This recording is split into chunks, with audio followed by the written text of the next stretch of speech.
Have time? Yep. All right. All right.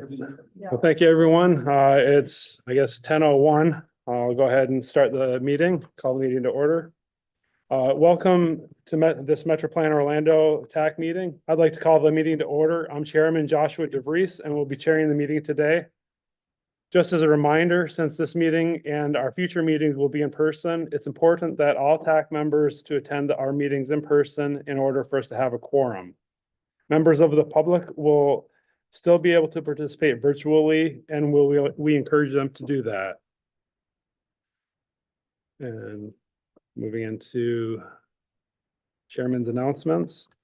There are two public comment points in the meeting. Members of the public attending in person who want to speak need to fill out a comment card and give it to Rachel. I can back there. Those attending virtually who want to speak will use the raise hand feature on the Zoom screen.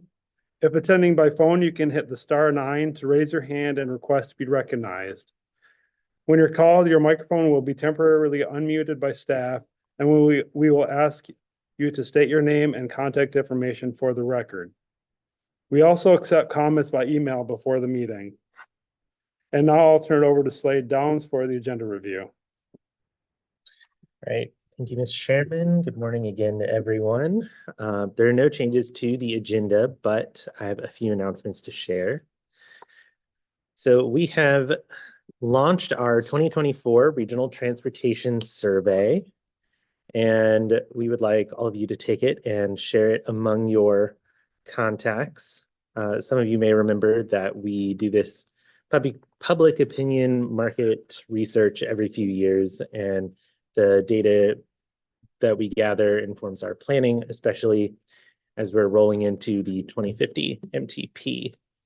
And then you can use the QR code up on the screen to access that survey. The survey will be open through Memorial Day weekend, and you'll hear a presentation on the results of that at one of our later TAC meetings in the summer. So yeah, you can use the QR code or that link there. And I believe the yellow cards that are on your place, thank you. Thank you. The yellow cards can also be used to submit comment. And a couple more announcements. I wanted to bring your attention to the other flyers that are at your places today. We have a save the date for our Vision Zero Safety Speaker Series. You'll be getting more information on that in the Vision Zero update later in the agenda. We also have a flyer about the EV readiness workshops coming up. Those will be happening in May and June, so stay tuned for those. Also, in lieu of a tip amendment action item, this meeting we have just administrative modification. The modification letter has been included in general information tab of your packets if you would like to take a look at that. And lastly, we have a few notice of funding opportunities in the general information tab, but I'll talk about that towards the end of the meeting. And that concludes my announcements. I'll turn it over to Mike for the safety moment. Well, thank you, Slade, and good morning, everyone. Going to give you a two for this time. We're trying to cram a number of different topics in this spring. So I'm going to talk about distracted driving and seatbelts. In our data from Signal 4 over the 5 years that we're looking at through our Vision Zero program, over 20,000 reported distracted driving crashes per year in our area. Over 600 of those involving serious injuries. That's 40% of our serious injury crashes, and as you see there, 44% of our fatalities.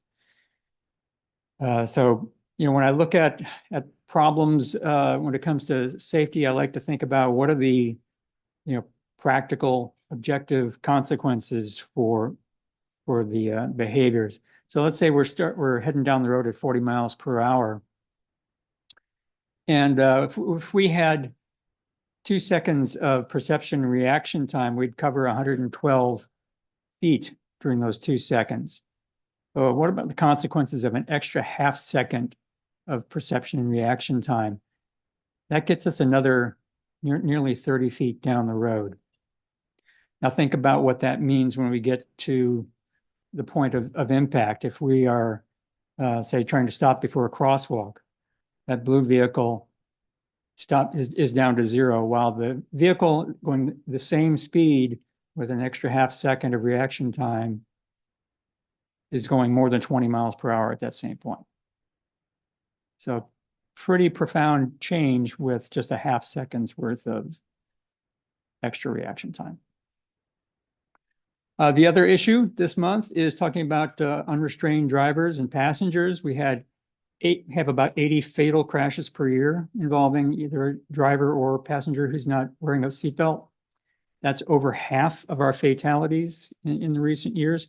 10 years ago, it was only about a third. And when I looked at that on a per capita basis, it's about 120% increase per capita in unrestrained occupant fatalities. So we are backsliding, unfortunately, and we need to remind everybody that the seatbelt is an essential component of the system. The airbags are not going to do the whole work. So that concludes my safety moment this morning. Be happy to take any questions. All right, thank you.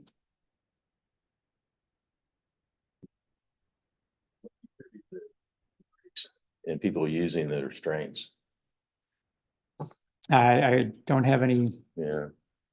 One of the thoughts I've had going through this Division 0 also is, not to give away how old I am, but when I went through high school, we had a pretty robust, driving class that we had to go through. And I'm not sure it's like that now today. No, it's not.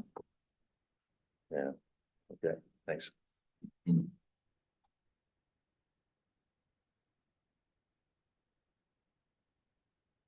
right, thanks, Mike. And I'll turn it back to you, Chair. All right, thank you for those announcements. Next, we have item 4, agency reports. This is an opportunity for any of our partner agencies to speak to the committee.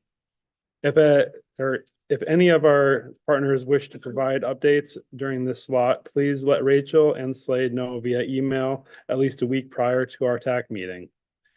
Today, we have Amy Beckman for our regional report out from FDOT. Good morning, Chairman and committee members. Thank you for allowing me this opportunity to present you with this month's FDOT report. I have a few quick items for you. In tab 6, you do have your construction report. I have a few quick updates to those that were not ready in time to make it to the report. Both are in Seminole County. First, with County Road 46A and Reinhardt Road, the intersection, the contractor is currently working on stabilization, clearing and grubbing and widening work on northbound and southbound Reinhardt Road. In addition, on 46A, they're working on paving and widening work, and as well as an installation of an MOT. Sorry, a little tongue-tied there. I-4 and US 1792 interchange, the contractor is currently working on erosion control, maintenance, and widening work on the westbound on and off ramp, stabilization, barrier work, and restriping on the eastbound I-4 off ramp, and the installation of an MOT there as well. A few quick celebrations of recently completed work in Orange County. We have the intersection project at Cimarron and Curry Ford was completed in March 2024, as well as Princeton Street from Shell Road to John Young Parkway was completed and reached final acceptance at the end of March. And finally, the signal reconstruction project at Silver Star Road and Powers Drive concluded just at the beginning of April, so just a few weeks ago.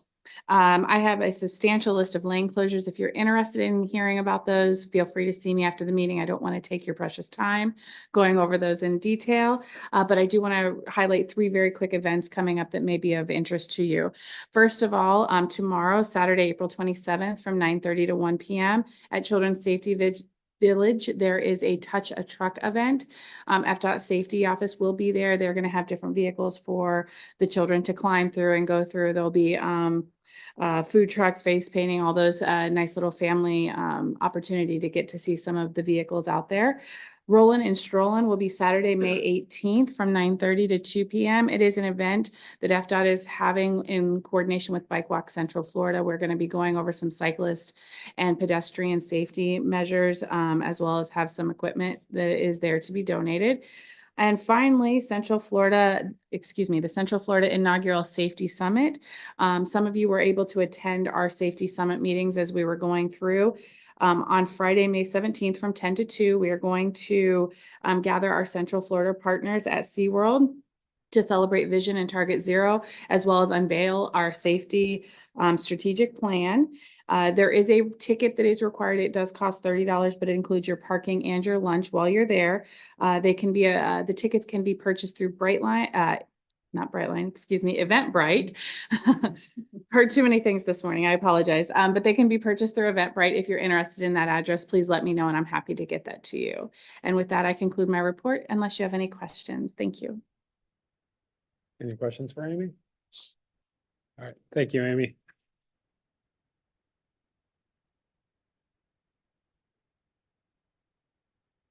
Rachel will now call roll. Thank you, Mr. Chairman. I'll ask all committee members to please keep microphones off until called. Please respond with here or present when called. Barden, Here. Brock, Here. Carson, Here. Castellero, Castro, Here. Chester, Here. Cologne, Here. Christina Cologne, Here. Cornelison, Here. Jacques Coulon, Here. Crandell, Delachey, Here. DeVries, Present. Ede, Present. Hamza, Hardwick, Here. Hartley, Here. Drej, Kamal, Krug, Moore for Lim, Here. Mendenhall, Here. Abatuano for O'Keefe, Here. Parker, Here. Price, Hullum, Richmond, Rigby, Robinson, Here. Roll, Here. Sanders, Here. Senerans, Here. Smith, Story, Here. Ramos for Sudamaya, Here. Wharton, Here. Martello for Williams, Here. Yeargain. Here. Mr. Chairman, that concludes the roll call. We do have a quorum. Thank you, Rachel. And moving on to the common presentations, we have 4 common presentations, which we will hear now. Please stand your nameplate on end to signal that you wish to ask a question, and we will recognize you at the end. When speaking, please press the red button on the screen to turn your microphone on. So first, we'll have Mike Wilson from Metroplan Orlando with an update on Vision Zero. Thank you, Mr. Chairman. Good morning again, everyone. So our update this month, we'll talk a little bit about public engagement. Lots going on there, as you can see by this extensive list. So over 40 community events and over 1,000 interactions with the public, 150 local government meetings. So everybody really ramping up and getting out there and getting a lot of good feedback from the public and getting good information out there. We have put together a collection of social media templates. These are little, memes that can be shared and through all the various social media, hitting on simple messages for many different aspects of traffic safety. As mentioned before, we have our speaker series events. You've got a handout for that. Recently added was a workshop with Dan Burden on June 13th through Bike Walk Central Florida. And I think what's not included on the flyer is the one later on in the summer on speed management. But invite you all and welcome you all to attend those. Our task force meeting last week, spent time talking about the policy framework of how do we implement these, alter our policies and bring in the safety focus into all of our practices at the regional level. Spent a good bit of time talking about the prioritization process and whittled it down to these 5. Although I should say actually the safety benefit, I think I'm a little confused on here. What we did was we sort of whittled down the safety benefit to focus more on speed and less on, say, the specific countermeasures, because the way that the necessity of crunching all the numbers for the various countermeasures using the crash modification factors was just way too complicated for both for the safety plan as well as for trying to bring that into, let's say, like our MTP process. But still able to hit on the most important elements when it comes to safety, to identify that benefit side on the when we're looking at projects. Some supplemental analysis that's going on at the regional level, looking at transit stops, finding that about 50% of our transit boardings and lightings are actually happening on our high injury network. So looking at the overlap between where these transit stops are and where we have crashes involving pedestrians and cyclists, especially crossing the roadway. So this will lead us toward better location of things like hybrid beacons and rapid flashing beacons and other methods for helping pedestrians and cyclists get across the street more safely. Also been looking at emergency response as to diving into the data as to when the crash occurred and when police and or EMS arrived at the scene. And what we found through that was that not surprisingly, the response time does increase with the distance to the police or fire station, somewhat of an increase at night.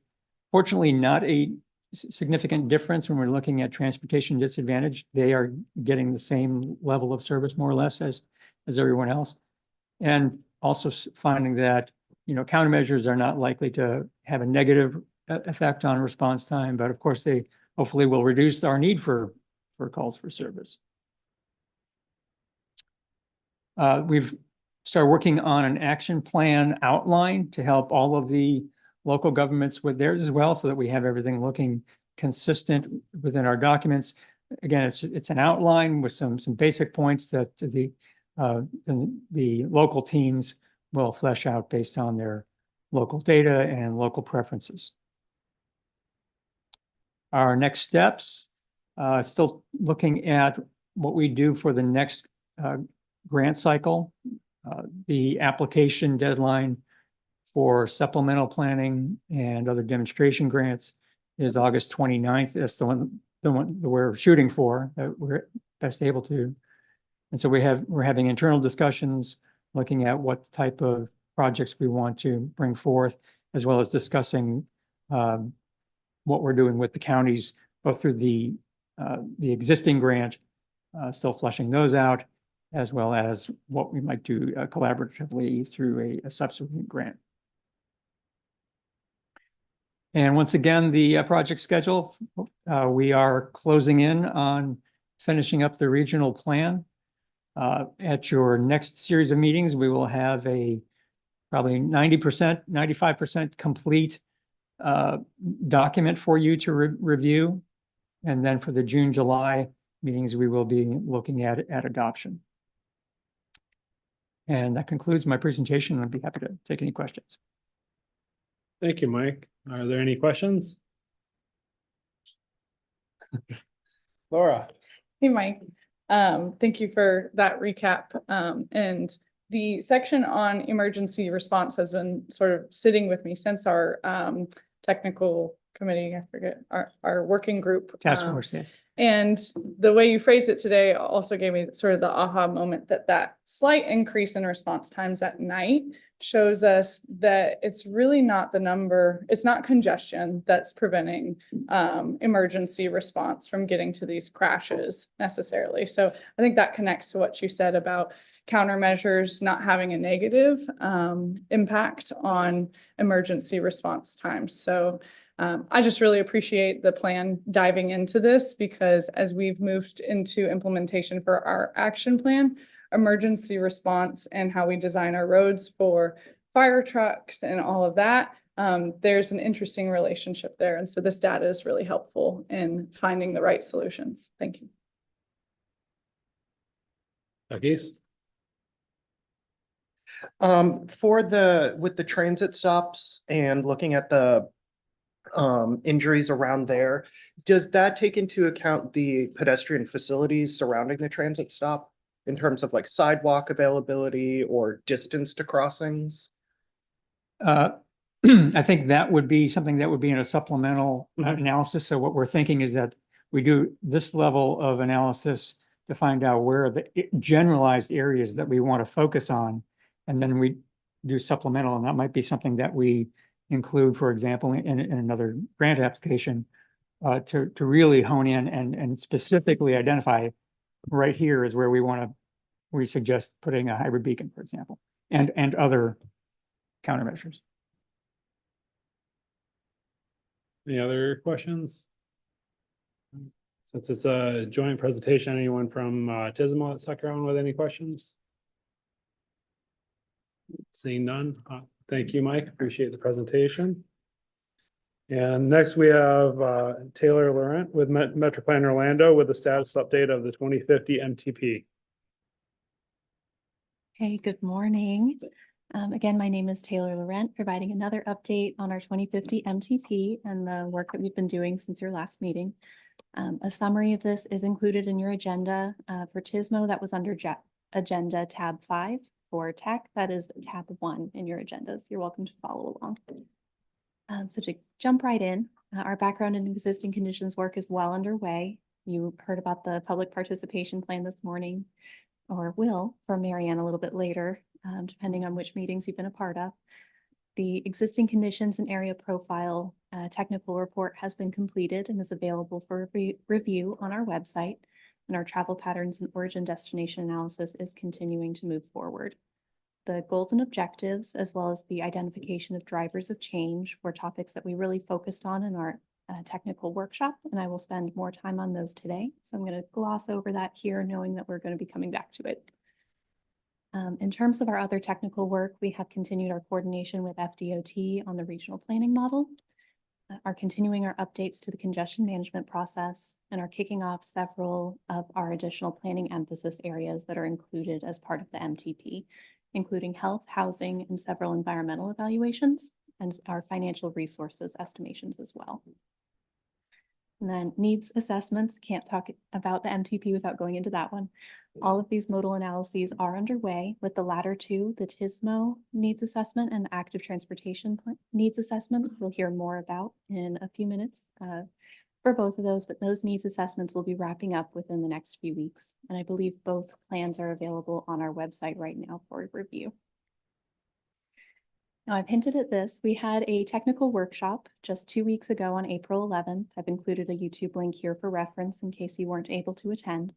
But at that meeting, we did have an update on the Central Florida Regional Planning Model and Turnpike's modeling team's efforts and their coordination that they would be reaching out to both our TISMO and TAC committees to ask for some feedback on socioeconomic data. We talked about the existing conditions and area profile report highlights, and then really had some deep dive discussions about goals and objectives and the drivers of change, both of which we'll reflect on today. So starting with the drivers of change, because that one's a little more direct for us to get through. Our changes are really focused on 2 different areas, looking at future trends that will influence how we grow through 2050. So we've separated those into 2 general listings of topics. The Central Florida region are ones that are specific to us, including demographics, public health, economy, visitation, You know, that's always important to us, as well as the development patterns that we've seen recently and may expect to continue to see moving forward. When it comes to external factors, these are the larger, more global items that we could see changing throughout the industry that we need to keep in mind as we look at our needs assessments for future projects, including technology, changes in energy for transportation as an industry, climate and other risks associated with those, changes in transportation costs, as well as policy and other funding elements. So these are the breadth of topics that will be explored. You will see a draft report kind of deep diving each of these elements in June. But if you'd like to see a little more information about those, I welcome you to watch the video of the technical workshop. It starts at minute 54, if you want to go back and look at that. And then where I'd really like to get your feedback today are on our goals and objectives. The draft goals and objectives were presented at the technical workshop 2 weeks ago, and we brought the refined versions back for you to review today. These are also included in your agenda packets, so I do ask that you follow along to look at the revised wording for the goal statements as well as the objectives. So for those who weren't able to tune into the technical workshop, these goals and objectives were developed by starting with the 2045 items, comparing those to federal and state guidance that have changed over the past 5 years, and then looking at other best practices from MPOs throughout the state as well as the country to kind of see what we wanted to do to be able to address those changes that have happened, but also customize it for our area. So with that in mind, and knowing you have the goals and objectives in your agenda packets, I'm going to simply go over the goal statements. And if we have any questions or items for discussion towards the end of the presentation, we'll come back and talk about them and bring them up here on the slides. So in terms of safety, the first goal is to provide a safe and secure transportation system for all users, with 3 objectives to help us support that. Reliability, providing a reliable transportation system across all modes for people and freight. Connectivity, enhancing lives through improved access to opportunities.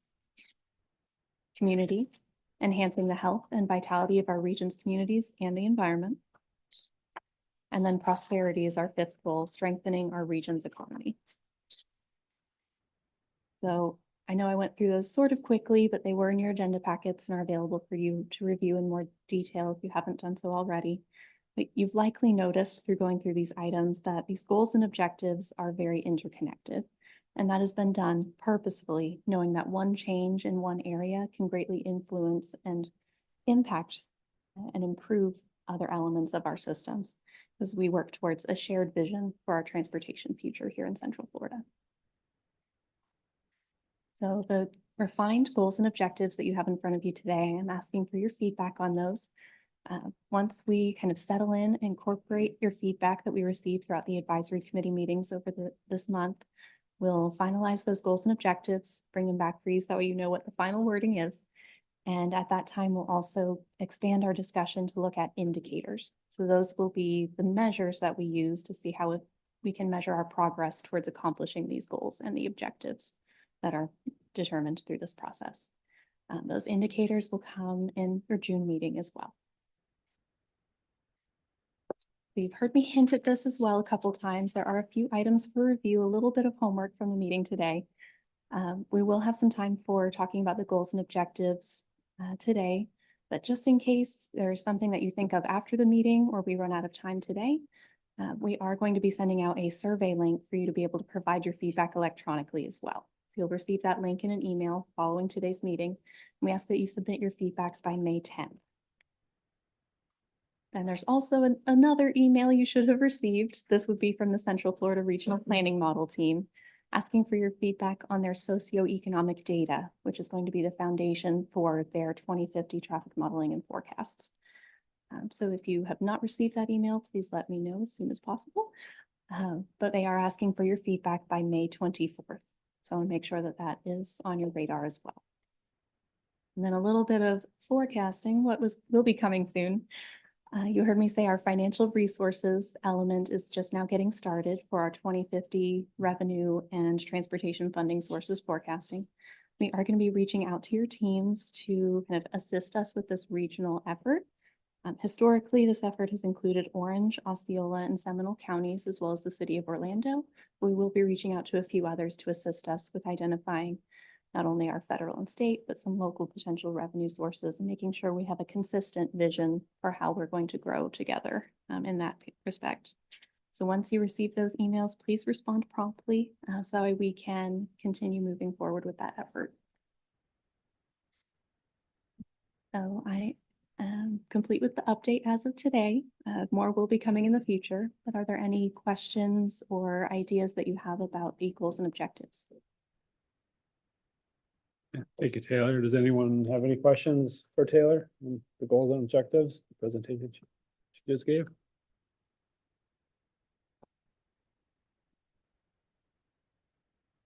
Well, I'll just make a comment that I think they're very good goals, and definitely look forward to receiving that link, and we'll review them further and provide any other additional feedback that we might have.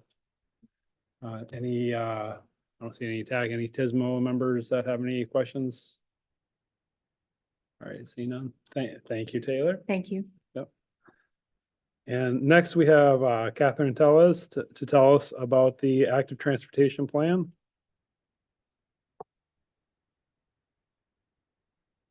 I'm here today to share with you the final outcome of our active transportation plan, Ride and Stride 2050.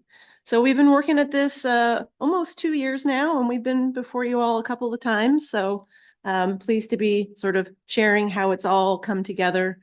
We've had a fair amount of public engagement throughout the process, including 5 steering committee meetings, 2 CAC, TAC workshops, and then 2 rounds of public feedback.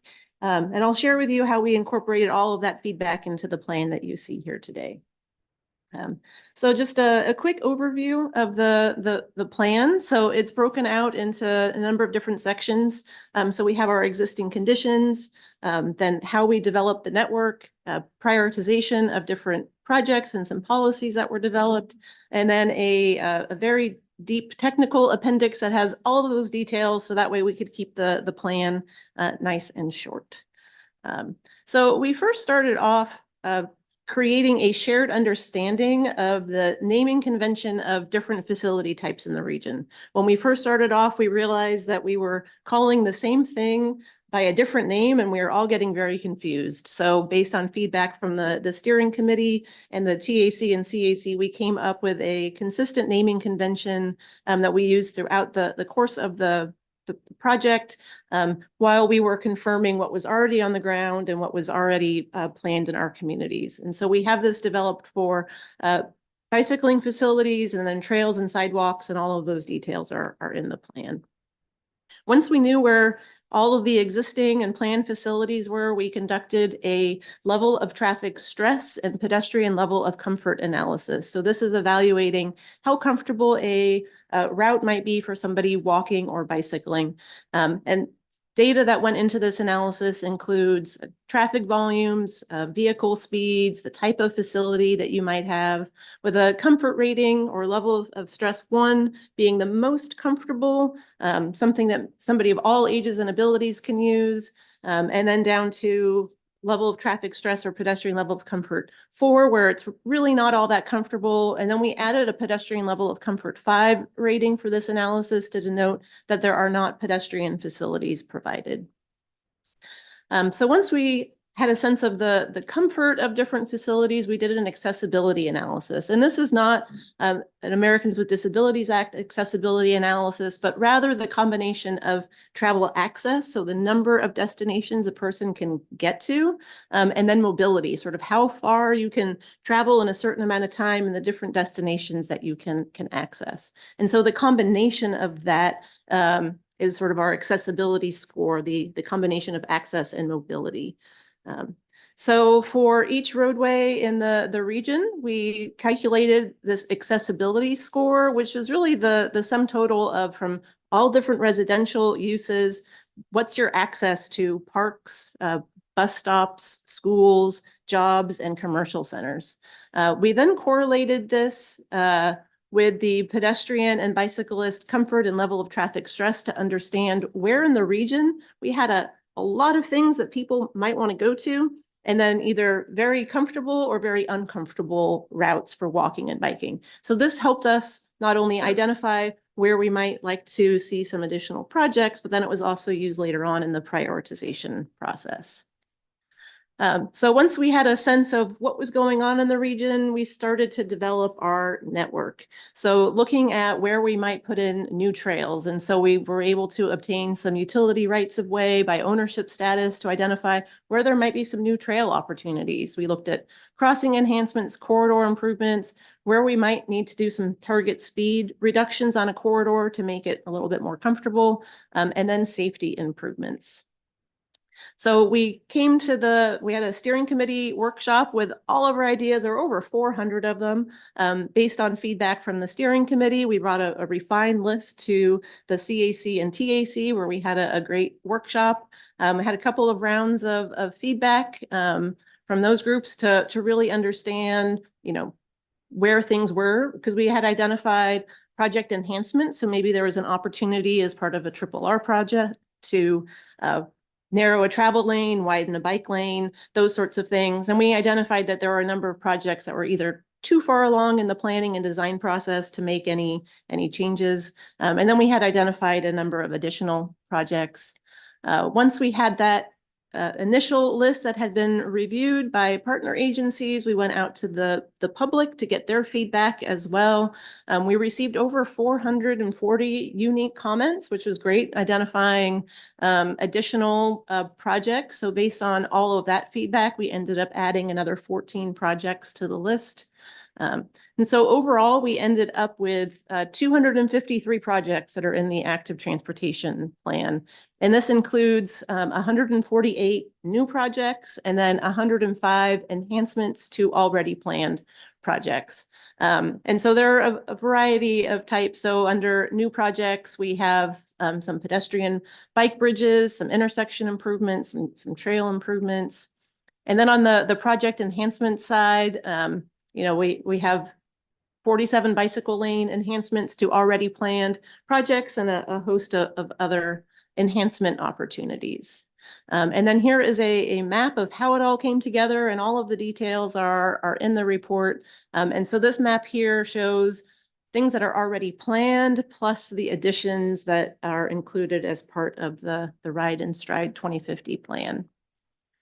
Once we had the plan, then we did a host of another analysis to evaluate, well, how did we do? How did we improve comfort, accessibility? So for the level of traffic stress, we were able to double the number of facilities that are level of traffic stress 1, so the most comfortable for bicycling. And then we significantly reduced those level of traffic stress 3 and 4 facilities. Similar story on the pedestrian side for the pedestrian level of comfort, where the implementation of the plan and everything else that's already on the books, over 44% of facilities will be a pedestrian level of comfort 1, which is the most comfortable. Then we looked at, well, who benefits from these? How did we improve access? And so here's a snapshot of some of the findings here. And so really we're able to significantly increase comfortable access to transit and a host of other land uses throughout the region. And just wanted to note that while these numbers here reflect build out of everything that's identified in the plan, we would start to see, incremental benefits in access and mobility as individual projects come online. We then prioritized all of the projects. And so safety, accessibility, and connectivity were really the primary factors, but also looking at transportation disadvantaged and a host of other categories. And then we put together a toolbox of strategies. So this is really centered around bicycle infrastructure, pedestrian infrastructure, transit access, and then safety and comfort. So there's a host of ideas and strategies to consider as various projects are being implemented. And then lastly, there's a number of policy recommendations within the plan as well related to ADA compliance, implementing an active transportation count program, some micromobility regulations, and then bicycle facility selection. So now that this is all wrapped up, it will be incorporated into the 2050 MTP, which Taylor talked about earlier. And with that, happy to answer any questions. Thank you, Catherine. Are there any questions?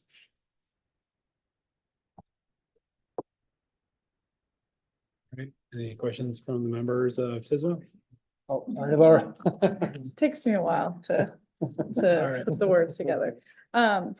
Catherine, refresh my memory, because I know you covered this in some of our workshops, but in your presentation today, you went back and forth between level of traffic stress and pedestrian level of comfort. Are those the same thing, just said differently?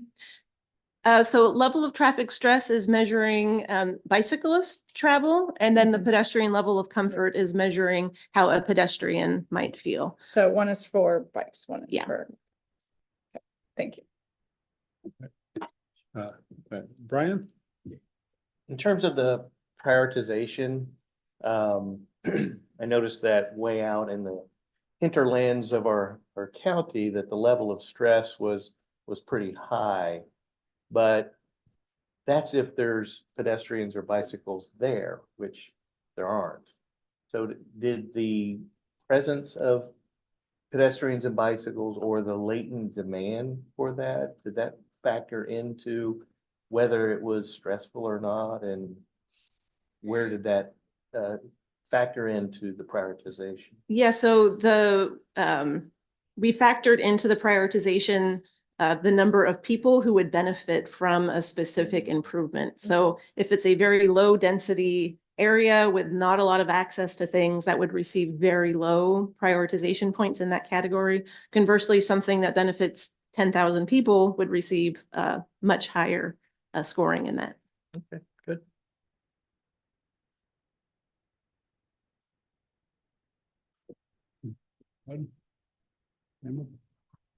Does the comfort level factor in security? No, that does not factor in sort of personal security. Are you speaking about crime? And yeah, it doesn't factor that in.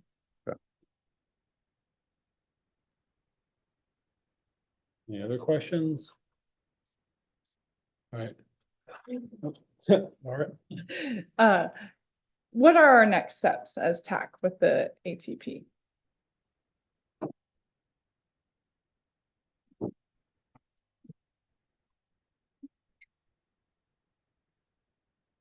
Hello again, Taylor Laurent. So the next steps for the active transportation plan, as I mentioned earlier, this serves as the needs assessment for bicycle and pedestrians for the Metropolitan Transportation Plan for 2050 that we're developing now. So the needs lists that have been identified through the ATP will be directly incorporated into the long range plan. And you'll be hearing about those under the MTP banner moving forward.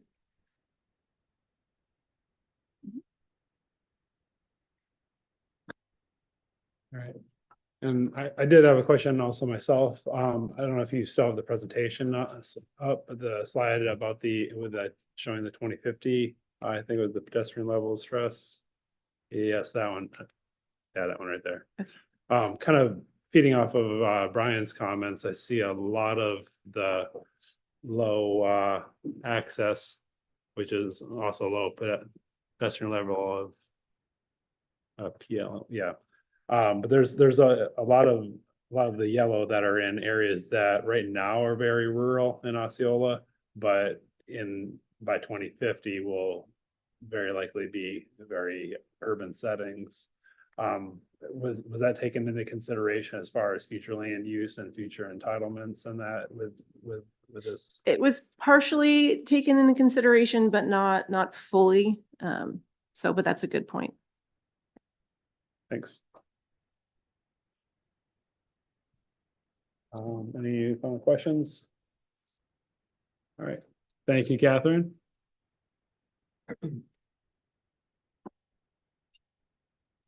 Okay, and for the last comment presentation, we have Eric Hill from MetroPlan Orlando to give us an update on the TSM&O master plan. Good morning, Mr. Chairman and members. This is the final presentation for this master plan, similar to the ATP. These are going to serve as the needs assessment component of the NTP. And let's get started. So this has been in development since 2022. Initially, we were scheduled to end at the end of 2023, but there's been some changes to the scope, which extended the study. We've have 9 agencies that serve on the steering committee. We've had 7 meetings. We have summary documents. There are 9 items. They're on our website for review now. And I encourage you all to go ahead and take a look at them. This is a follow-up presentation on the presentation I made to you in February, where I said that I'd come back with a list of top projects, and that's what I'm going to show you today.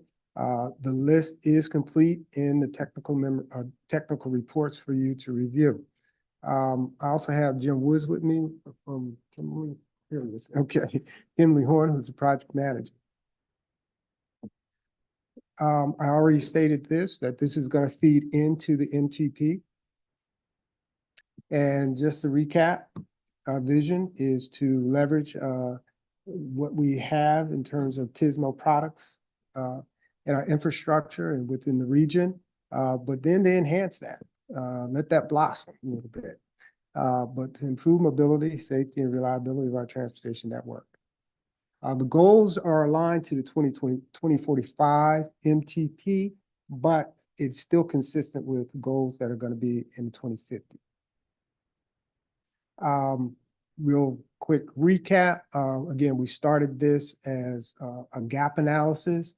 We combed the region for products, reports that would help us identify, number one, the gaps. And not just gaps in terms of services and strategies and devices, but within the institutions themselves. You know, what staff needs to do to start to become more refined or well-tuned in this area, where there can be some training, where there can be some changes, where staff can start to tell that story of TSMO within their agencies. We did define strategies. And the funding opportunities, I mentioned this at the last presentation, you know, the spoiler alert was everything's pretty much status quo there. There are some federal opportunities. But the hope is that as TSMO continues to grow, that there be a little bit more attention and a little bit more requests for us to do more in this area. So that's going to require some funding, of course. We did develop a prioritized list. We developed a methodology to build that. And again, I presented that to you at the last meeting. And then the last component of the master plan is just looking, it's called the path forward. And we want to talk about, you know, or we did talk about, you know, some of the emerging opportunities in this area that we can do within the region. So the next few slides are going to be top projects for each of the jurisdictions. Again, I encourage you to go on our website and take a look at all these documents as well as the list of projects. Oh, excuse me, stop here. Project categories. I mentioned the gap analysis that we wanted to focus on initially, but then we decided to do a more advanced ITS projects list, leveraging the opportunities that we've already put in. And then the intersection analysis. I did share that with you at the last meeting, but I'll show it to you again. So starting in Seminole County, here are the top projects for them. The top list is the GAP projects, and then the lower list of those that we identified as advanced ITS projects. And again, those are ITS projects that are already in place. There are investments that are made. But what can we do to enhance those projects by building more opportunities for connected and autonomous vehicles? Is it an opportunity for us to get some synergy between the ATP and TSMO in these corridors? This is Osceola County. Orange County. And Orange County elected to do their project list a little different. They wanted to bundle their projects. So a good example of this is B under the gap analysis. You see along I-4, you see those blue dots. County decided that they would bundle those projects as opposed to break them out. And this is the city of Orlando. The intersection projects, again, I showed those to you last month.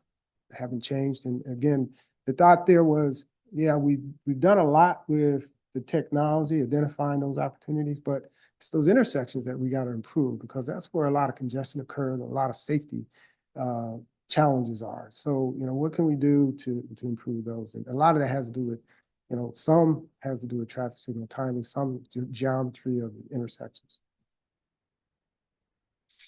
And then lastly, or not lastly, I got one more slide. The path forward talks about regional strategies, and I always use the phrase high technology, then low technology, and the low technology, those agreements, those handshakes, the discussions that can take place across the region where we can all act accordingly so that everyone experiences the same thing regardless of where they are in our region. Further considerations, talked about the active transportation plan, again, in those corridors where we have ATP strategies that are recommended, TISMO strategies that are recommended. Is there an opportunity to bridge those two? We want TISMO to support the Vision Zero Central Florida effort.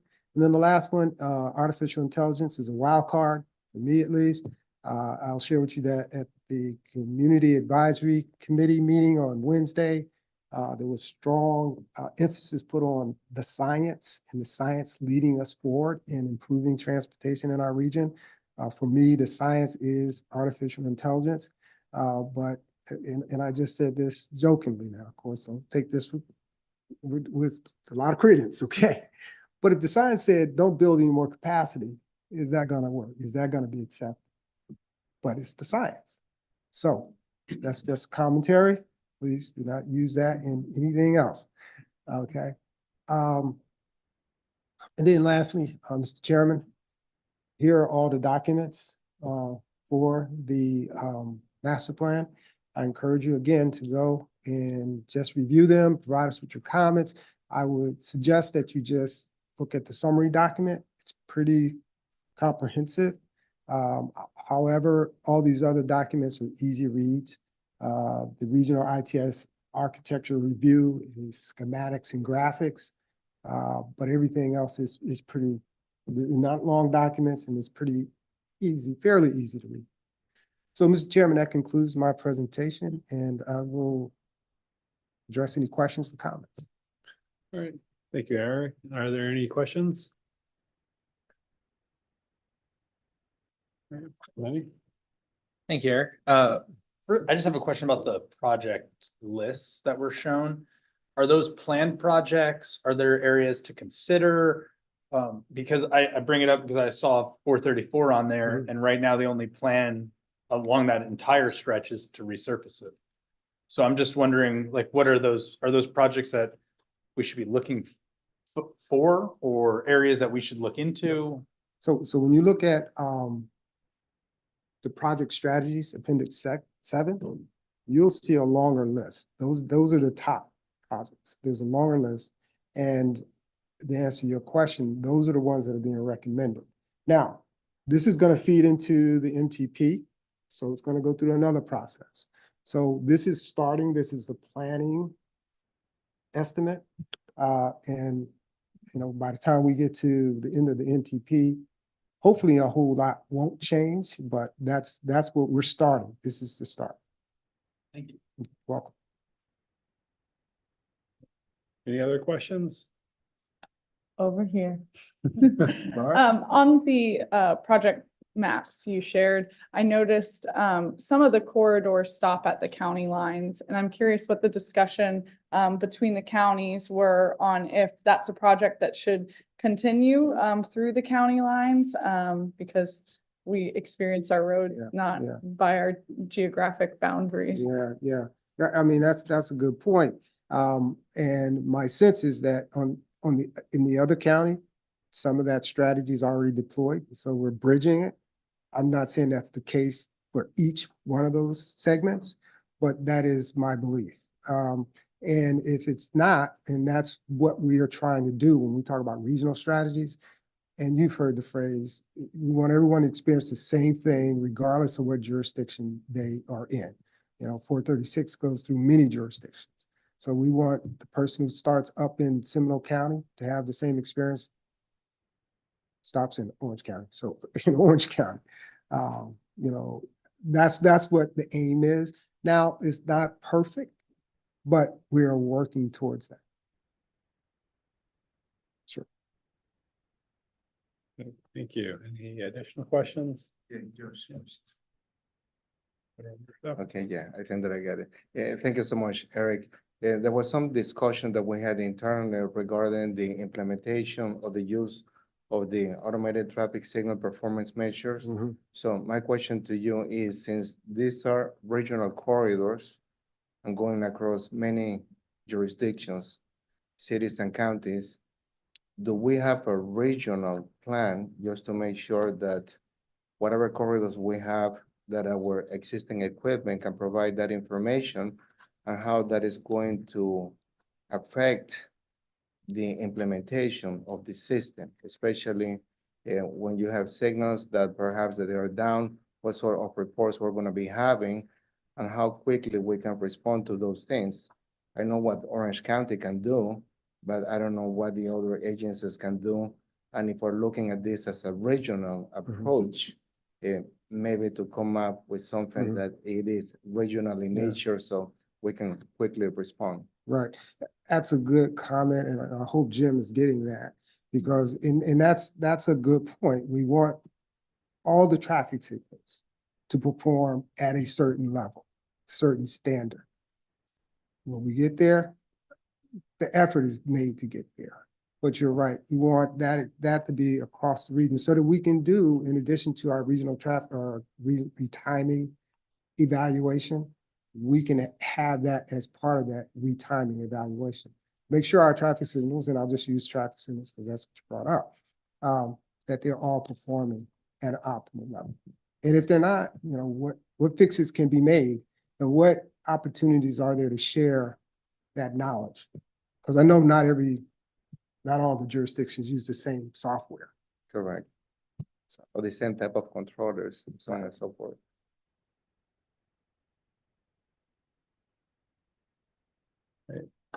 Any other questions at all? I encourage everyone to take a look at the documents, and you need to get them to us by May the 10th. Appreciate that. And yeah, and I just would like to add, I appreciate your presentation, Eric, as well as the three before you. I'd ask if it's possible, if MetroPlan could share out a link maybe to the presentations to the members of TAC and TISMO, so we can review after the meeting. That'd be Yeah, appreciated. they are on our website. Oh, So if you perfect. go to our website for each, the ATP, the NTP, and this, they're all there. All right, perfect. Thank you. You are. Moving on to public comments and action items. We'll now hear public comments on action items. We ask that you provide your name and address for the record, and please hold your comments to 2 minutes or less. If any members of the public wish to comment and are joining us virtually, please use the raise hand function and you will be recognized, or dial *9 on your phone keypad. We'll send you a prompt to unmute your mic. Do we have anyone joining us virtually who would like to make a comment? Mr. Chair, I don't see any hands raised on the virtual side. Thank you. And do we have any members of the public attending in person that wish to make a public comment? Mr. Chairman, we received no comments. Yeah. And finally, are there any written comments that we received prior to the meeting? No written comments received. Slide. And moving on to the action items. Our first item for approval is the February 23rd, 2024 TAC meeting minutes, which are in tab 2 of your agenda. Do I have a motion to approve the minutes? Make a motion to approve. I'll make a motion to approve the February meeting minutes, center ends. Okay, motion by Smith, Smith, second. second by Smith. All those in favor state by saying aye. Aye. Any opposed? All right, motion passes unanimously. Our next two action items will have a joint presentation. Mary Ann Horn with MetroPlan Orlando is here to tell us about the organizational public participation plan, or PPP. and the 2050 MTP PPP. More information Well can be done. found in tab 3 and 4 of your agenda packet. There will be a separate vote for each public participation plan. Thank you, Mr. Chair, and welcome to my world. Committee members, thank you for having me today. I am going to talk to you about the updates to our public participation plans in the plural. Because what we have to talk to you about today is two plans with aligned goals, but slightly separate missions. First of all is our 2024 Organizational Public Participation Plan, and this is the plan that guides all of the public participation that we do for all of our activities across the region. In line with that is a separate plan for the 2050 Metropolitan Transportation Plan. And that's because you've been hearing plenty about the MTP, and you know that it's a big project, a foundational project for us, and it needs its own particular public outreach strategies and tools. And so we have devised a 2050 Metropolitan Transportation Plan, public participation plan. So both of these plans went out for public comment at the same time. A 45-day comment period is prescribed by the federal government. We will have exceeded that when we reach May 10th and close that. In the meantime, we have been promoting it on social media, on our website, and in other ways. And we have received comments. And you have these, as part of your packets, you have a fact sheet about each of the plans, and you have attached to that comments from the public. You see that people have been commenting. They are continuing to comment, and these will all be part of the public record if people talk about our outreach strategy. And so we were pleased with that. These are a couple of the graphic images that we used to promote this with the public. When we update these plans, we start by looking back at what we did before. We last updated the public participation plan, the organizational plan, in 2019. And I believe everyone still has a memory of what happened right after 2019. There was a pandemic that affected almost everything we did within the outreach part of this organization. But outreach continued, and it continued in a robust and meaningful way, using a digital strategies and tools that we had never used before. We are not ready to give those up. We are keeping those because they worked very well in many ways. And so that was one of the big takeaways. As we looked back, we saw that we can make a lot more use of that in our public participation plan.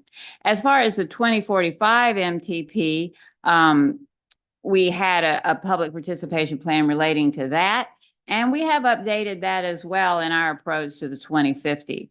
Many of the same tools, but some significant updates according to what we have learned since then. We reviewed the latest DOT guidance. They put out a document last year that gave us some more ideas about best practices. And we always review peer agency plans. There are always things there that we can look at for best practices, possibly to take away and revamp for our own use. We're grateful for that support. The overarching themes of our public outreach are these. We want to balance our in-person and virtual engagement so that we can get the best out of both. And that applies to each of these plans. Also in each of these plans, we want to include strategies to reach out to our underserved communities. We have plenty of data that shows us where those communities are, that they have needs. They have fewer means of transportation. They have fewer options. They have worse safety conditions. Lots of things to draw on there. And so we want to bring these communities to the table in particular. We want to expand our reach with strategic partnerships across the region, because in this time when information is just raining down on everyone from every corner, the best way we have found to get our message out there is through trusted community partners. And we have been actively working to get in touch with groups, nonprofits, community organizations, health organizations who are interested in what we do and can help us reach people we might not reach otherwise. So to look at each plan individually, the organizational plan has two main goals. We want to encourage two-way communication. If we are just sending information out into the region, that's not truly communication. To have communication, we need information coming back to us. We need to be having conversations with people. We need to have feedback from them on what we're doing and what we can do. Likewise, if we are not working hard to get that consistent outreach to the members of the public who aren't automatically at the table, we're not doing our job. We intend to do that, reach out, whatever their barriers may be. And they can be age, both old and young people often do not get a voice, and we reach out to them in specific ways. Their abilities, language, lack of financial resources, access to technology, as well as their geographic location. As far as the 2050 MTP, this is, as I said, a somewhat special animal. Here, the outreach has to be robust because we have a defined period to get a lot of technical information out to the community to try to get some information back from them. We were pleased with the last MTP. We were able to actually use, and we can show the public where we used their input to help shape that plan. So we'll keep you posted on our events. There will be, of course, both digital and in-person events across the region, and you'll be hearing more and more about that. We will get public input at all of our events. When we talk to people, we take a record of what they tell us, and we will get that back to our decision makers. Who are our decision makers? They are sitting around the table right here. You are the decision makers, and you will be hearing more from us. We also try to have engagement with diverse stakeholders across the region. We don't want to miss anybody. And here is where we really need your help. At your places, I hope you have a sunny yellow form that looks like this. However, I may not have done a really good job of resetting the table after Tismo left the room. And so if you do not have a sunny yellow form, could you hold up your hand maybe? Anybody? Okay. So everybody who has a sunny yellow form, I want you to pick it up and look at it a minute. The first two questions are really easy. That's your name, what committee you're on. If you're on both TAC and Tismo, you can circle 2. You do not have to choose. Look at that a minute while I get the rest of the forms out. Who needs?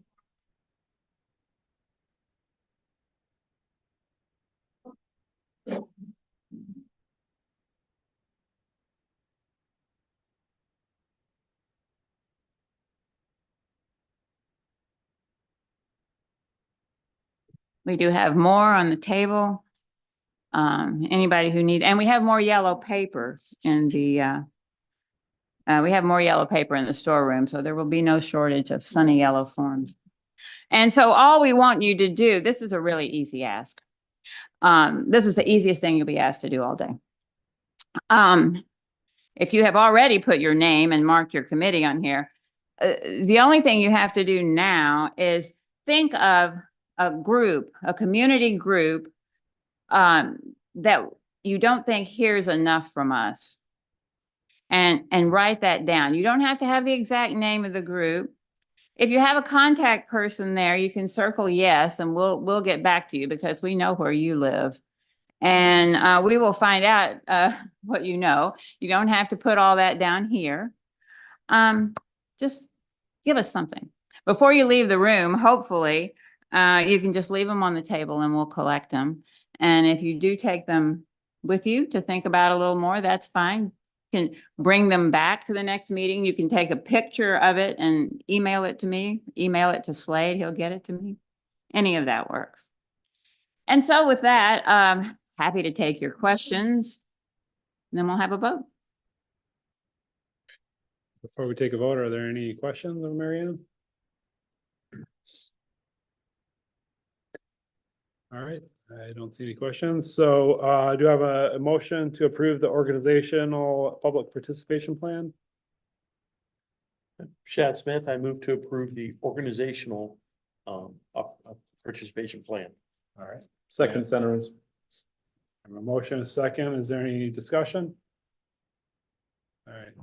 Seeing none, all those in favor state by saying aye. Aye. Any opposed? Motion passes unanimously. All right, and next, well, I guess the next is approval of the, do I have a motion for approval of the 2050 MTP Public Participation Plan? I move to approve the MTP Public Participation Plan, Shad Smith. We have a motion. Do we have a second? Second, Centerins. All right, we have a motion and a second. Any further discussion? All right, hearing none. All those in favor, vote by saying aye. Aye. Any opposed? Right, motion passes unanimously.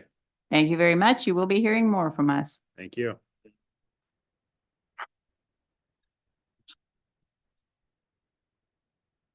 We have one final one. Our next action item is the UPWP. Mr. Alex Trauger from Metroplan Orlando can tell us more about that, and you can find more information in tab 5 of your agenda packet. Yes, thank you, Mr. Chair. I know some of you already heard this morning, but my presentation is brief. Nonetheless, this is the third time I've presented to each of our advisory committees, and will be the third time to our board. Started with a preview, last cycle, a draft, and today presenting our final and requesting your approval of our Unified Planning Work Program. Again, that's federal code for a metropolitan planning organization's annual operating budget, but that's what we have to call it. Nonetheless, as I mentioned before, we've talked about this topic a few times, as we do every other year as we're approving our budget. We're at that time in the schedule where, again, we are asking for your and our governing board's approval, and we'll be doing that at their May 8th meeting in time to submit this to DOT within statute by May 15th to ensure those federal planning funds can continue to flow. So the real big question, I presented a draft last month. We have a final this month. What really changed between that and what's in front of you today? Very little as it relates to substance, as it relates to the projects, as it relates to the to-dos, the deliverables of the organization. The big change, this was an action that our board took at their last meeting, was an unencumbering or a deobligation of funds from current year, which are going to roll over into our fiscal 25 budget to a tune of about $1 million of our SU funds, going to be NPL funds rather, going to be rolling over into fiscal 25. We also changed some of the funding types for consultant services. As I mentioned to the TISMO group earlier this morning, sometimes each of those funding sources comes with strings attached. So sometimes using local funds allows us to be a little more nimble in the project types. And then with our SU funds, we're allowed to do a little more engineering type services where the planning funds have to keep us to very planning specific terms and activities. Nonetheless, very little change as it relates to substance. What was added to the document, required appendix, the D5 planning activities, you'll find that in Appendix E. It should be pretty straightforward. The stuff that DOT has been working on for the past few years at a conceptual level is identified there, as well as Appendix F. As part of the process, Federal Highway, the Federal Transit Administration, as well as our district staffs review our budget using a prescribed checklist. They have their comments. We responded to those comments, incorporated their feedback into this final document, which does satisfy that checklist and all of the statutory requirements for the UPWP. Again, looking at revenues, our current year, we're in fiscal 24 that ends here just at the end of the next couple months here. Pretty significant budget increase for us in current year. That's our SS4A grant. Over $5 million of federal and local funds are in that current year. The majority of those funds, based on all of your hard work with the local SS4A plans, is being wrapped up this fiscal year. So as we go into fiscal 25 and 26, we're going back to more typical revenue cycles. In 25, you'll see that deobligation of those funds where we have a little bit of a higher increase in the first year rather than the second, but that's pretty typical for our 2-year budgeting cycle. A key element of our UPWP is a pass through to links. This is also a required task for us to have a regional transit task. A couple years ago, some of the federal funding rules changed. It went to one consolidated planning grant. So we passed those funds through to links through our budget.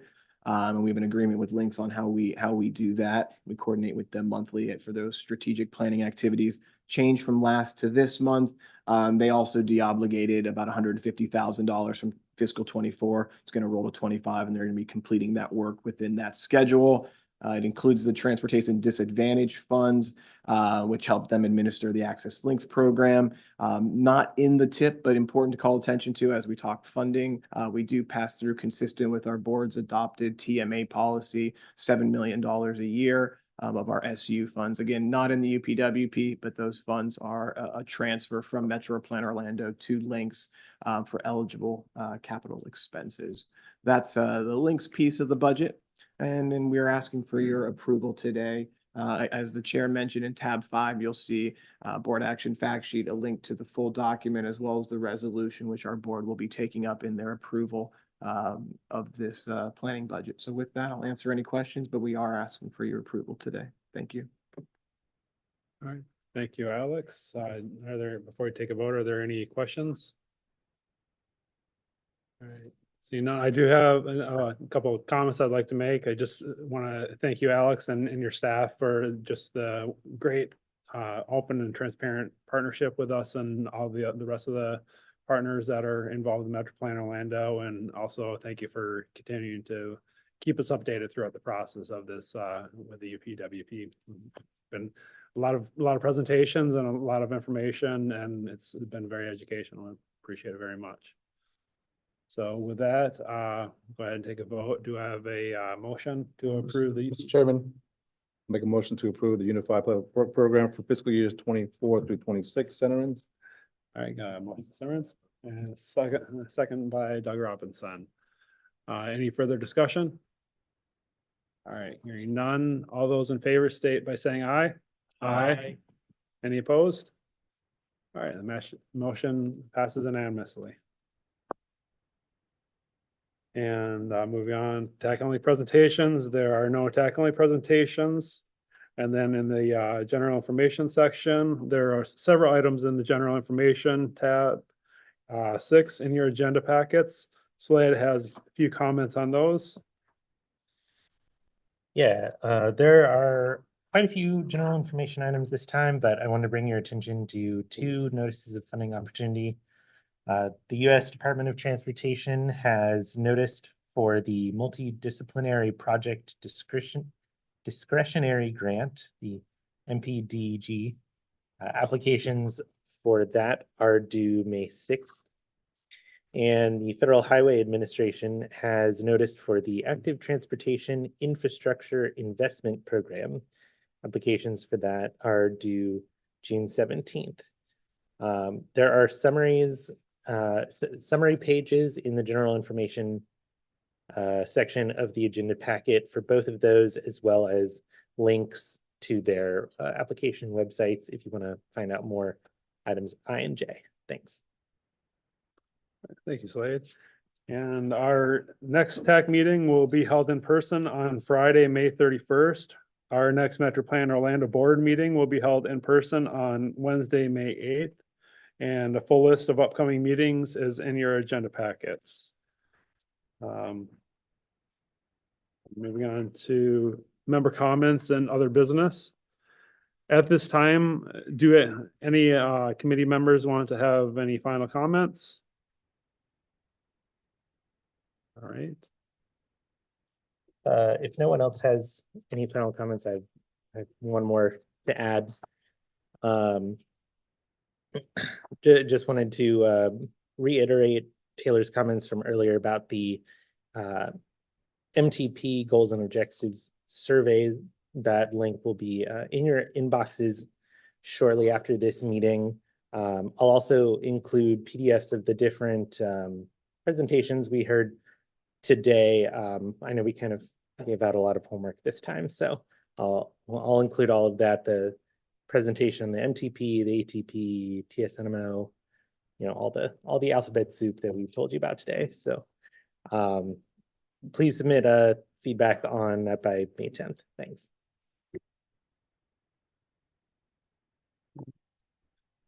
And then, so moving on to public comments. If any members of the public wish to comment and are joining us virtually, please raise your hand, use the raise hand function, and you will be recognized, or dial *9 on your phone keypad. We'll send you a prompt to unmute your mic. After you're recognized, please state your name and address for the record and limit your comments to 2 minutes or less. Do we have anyone joining us virtually who would like to make a comment? Mr. Chair, there are no hands raised on the virtual side. Yeah. And do we have any members of the public attending in person who wish to make a comment? Mr. Chairman, we've received no comments. Thank you. And lastly, are there any written comments that were submitted prior to the meeting? No written comments received. All right. And with that, if there's no further business, we stand adjourned at 11:20. Thank you.